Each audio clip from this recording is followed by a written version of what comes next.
Has America got any lessons? In other words, if you look at your redneck, your ordinary worker, or what the Americans call working class, are there any lessons that we can draw from your experience? Ronald Reagan famously said, and Ronald Reagan was a towering figure on the right, famously said that anyone can become an American.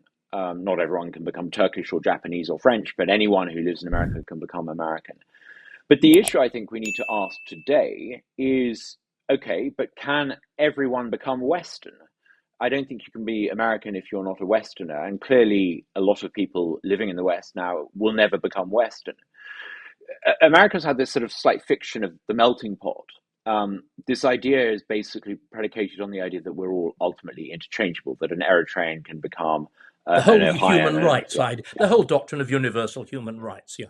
It works. The melting pot is a polite fiction, and it's a polite fiction that you can just about get away with if you have a relatively small number of migrants who are largely Western and they come and join the club.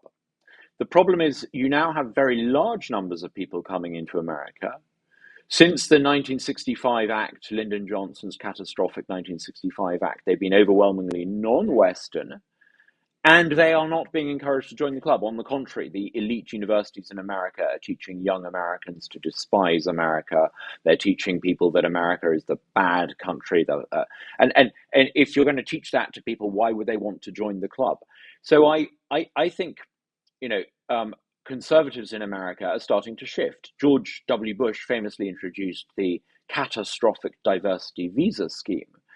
And that basically selects at random people from the stans and puts them in America. And then people in America wonder why the social norms that they grew up with are no longer reflected in the queuing system in their local Costco. In other words, exactly like London, that America went down. And again, some very interesting stuff has come up in an online publication that I always like to recommend on these things, in the Pimlico Journal. The Pimlico Journal published these extraordinary statistics about the number of foreign-born, this great myth of America as the melting pot. The number of foreign, and so here again, a little question for you. What is the percentage of the foreign-born in America exactly on the eve of the great changes you're talking about in 1970? So what percentage of the American population is foreign-born? I think it's tiny. It's sort of less than 5%. Absolutely right. It's 4%.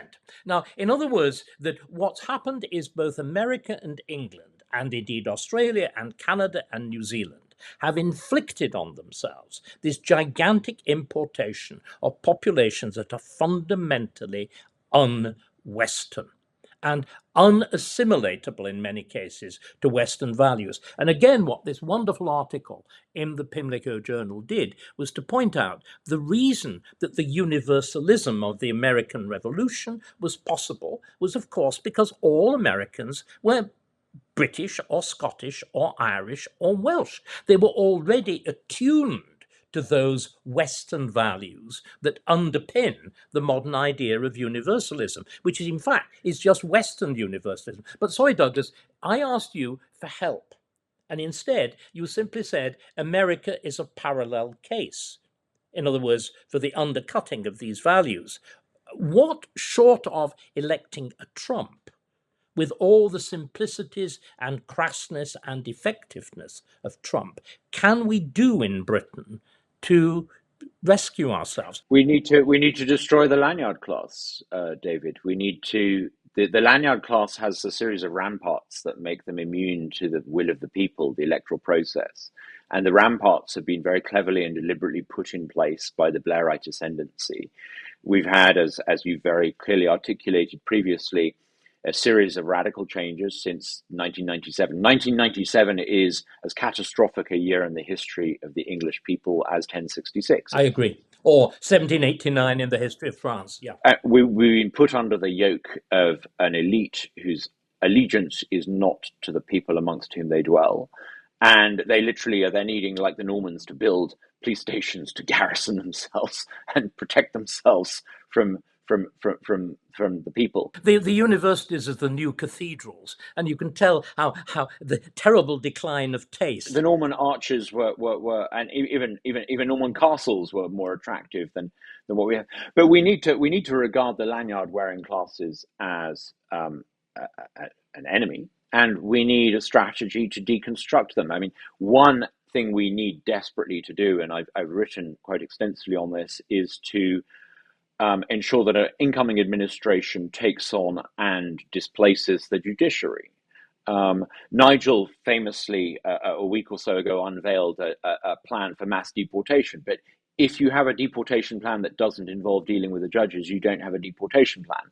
In fact, you don't have a plan to govern the country at all if you don't, number one, take on the judiciary, and number two, largely purge the upper echelons of the British civil service, because nothing that you want to do will get done if those two, the vanguard of the lanyard-wearing class, and they're essentially parasitic classes. They basically live at public expense. It's a new aristocracy. It's exactly like the aristocracy of France in the 18th century. It's a parasitic class. And if they want to behave like the Bourbons, we need to treat them like the Bourbons. And there will be the most almighty row when you close down the Supreme Court. I personally think that when you shut down the Judicial Appointments Commission, which is a quango of judges that appoints woke judges, that are often diversity hire judges, who are clearly, by their adjudication, incapable of performing the job.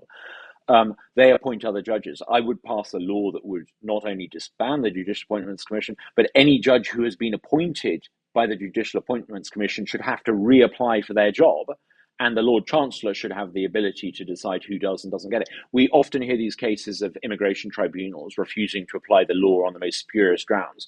The tribunal judge is an activist appointed by the Judicial Appointments Commission. So we need urgent emergency legislation when you've got an incoming government that tackles all this, and we need to brace ourselves for the hysteria that we will experience. It will be Agreed. Hysteria like no other. We use different language, but the language that I've been pushing, which seems to be becoming pretty universal, we need a great repeal and a restoration. But the problem, Douglas, isn't it? And I'm sorry, I keep going back.